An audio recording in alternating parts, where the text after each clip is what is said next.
भगवती महामाया जगदम्बा योग माया पूर्ण प्रकृति भुवनेश्वरी चंडिका देवी को मेरा प्रणाम है।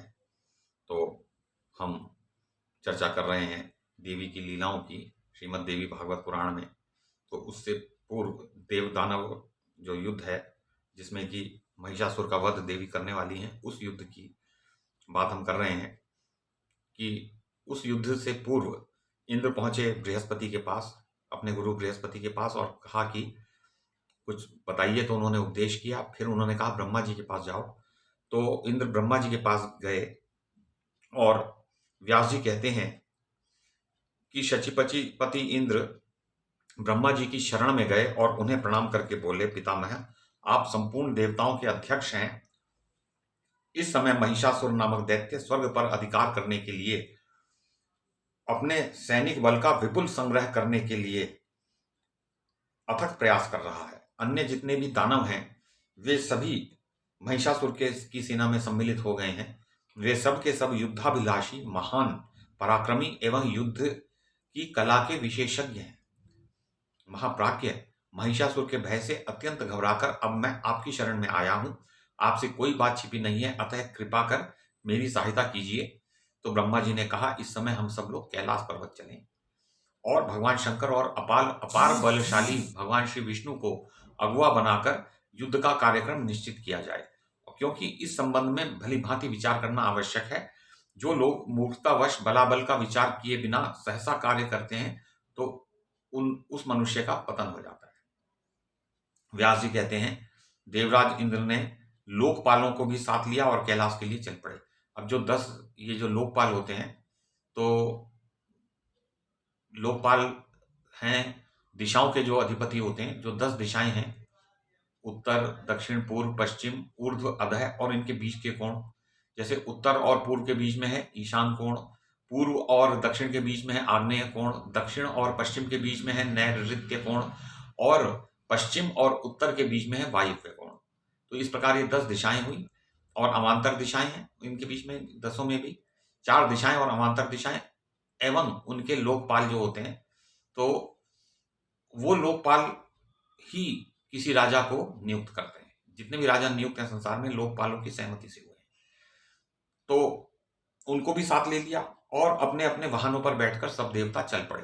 तो वाहन कौन कौन से किसके हैं सब जानते हैं। ब्रह्मा जी का वाहन हंस, भगवान विष्णु के वाहन गरुड़ हुए, शंकर जी वृषभ बैल पर सवार हुए, इंद्र ने ऐरावत हाथी की पीठ पर आसन बनाया और स्वामी कार्तिकेय मोर पर चढ़े और यमराज ने भैंसे की सवारी की।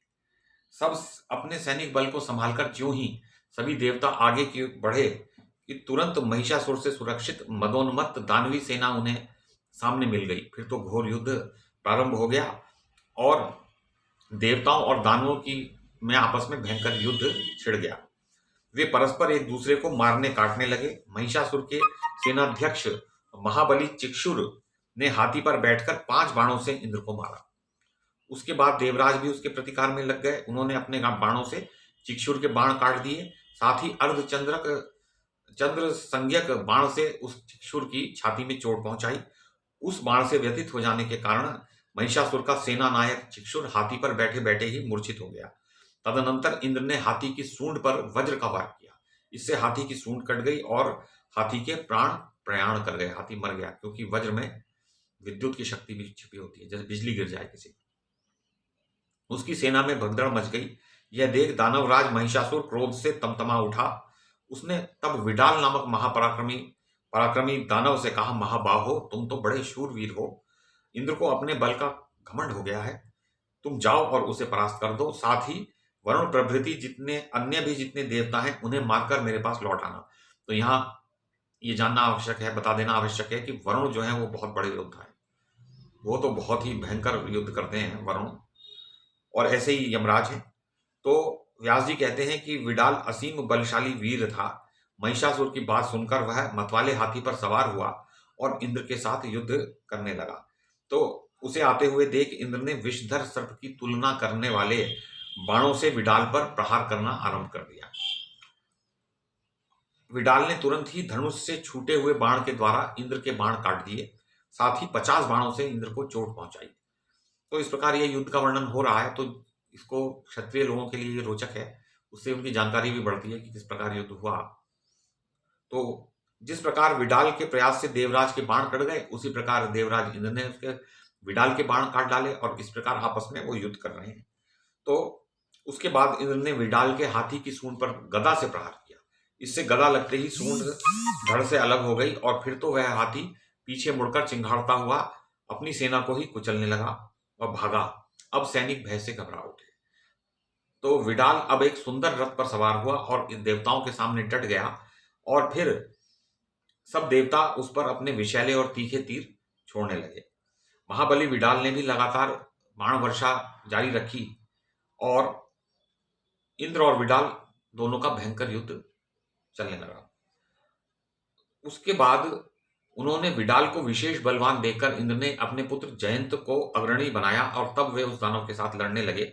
जयंत ने अपने चमकीले 5 बाण धनुष पर चढ़ाकर बलपूर्वक खींचे और उनसे मतवाले विडाल की छाती में गहरी चोट पहुंचाई। बाणों के लगते ही विडाल गिरने लगा। इतने में उसके सारथी ने उसे रथ पर संभाल लिया और तुरंत रथ लेकर वह युद्ध भूमि से बाहर निकल गया, क्योंकि ये अच्छे सारथी की पहचान होती है कब वो अपने स्वामी को युद्ध से निकाल ले। स्वामी तो बेहोश हो गया, अचेत है, तो सारथी के ऊपर ये उत्तरदायित्व होता है। विडाल के मूर्छित होकर सम्रांगण से चले जाने पर देव सेना में विजय घोषणा होनी आरंभ हो गई। विजय के धौंसे बजने लगे। देवताओं के मुख से निकली हुई विजय घोषणा सुनकर महिषासुर का क्रोध पुनः उभड़ गया। उसी क्षण शत्रु के अभिमान को चूर्ण करने वाले ताम्र नामक दानव को अब उसने भेजा।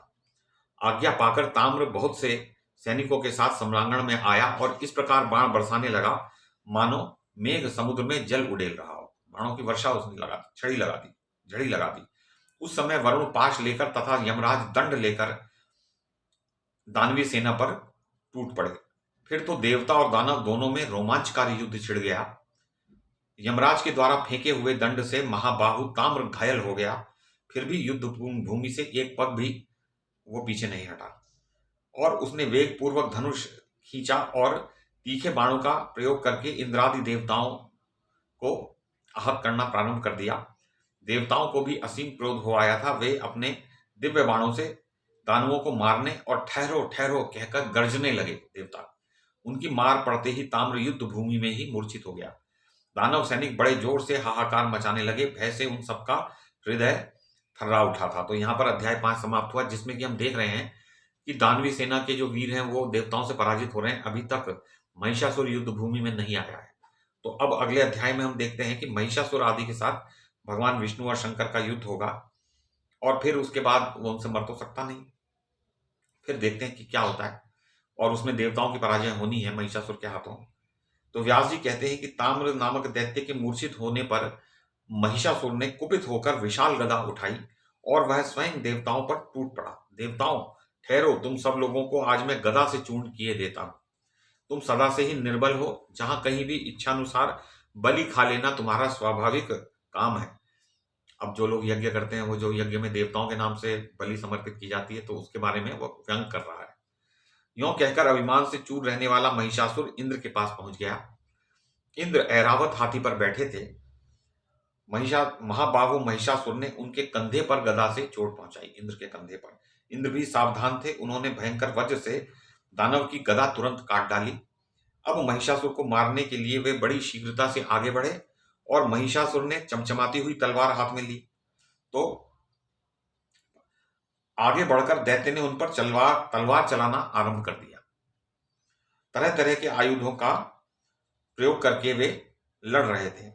तो उस समय शंबरासुर ने एक ऐसी माया का आविष्कार किया था कि जिसमें संपूर्ण जगत को नष्ट कर देने की शक्ति थी तथा मुनि भी जिससे वो चक्कर में पड़ जाते थे और मतिभ्रम उनको हो जाता था। तो महिषासुर ने शीघ्रतापूर्वक उसी माया का प्रयोग किया। उस विचित्र माया के प्रभाव से वहां एक ही साथ करोड़ों महिषासुर प्रकट हो गए। ऐसी माया रची उसने। रूप और पराक्रम में सभी समान दिखाई देते थे। सबकी भुजाएं आयुधों से अलंकृत थी और वे देवताओं की सेना पर प्रहार कर रहे थे। अब कहां तो एक महिषासुर था, अब करोड़ों हो गए और वो सब प्रहार कर रहे हैं।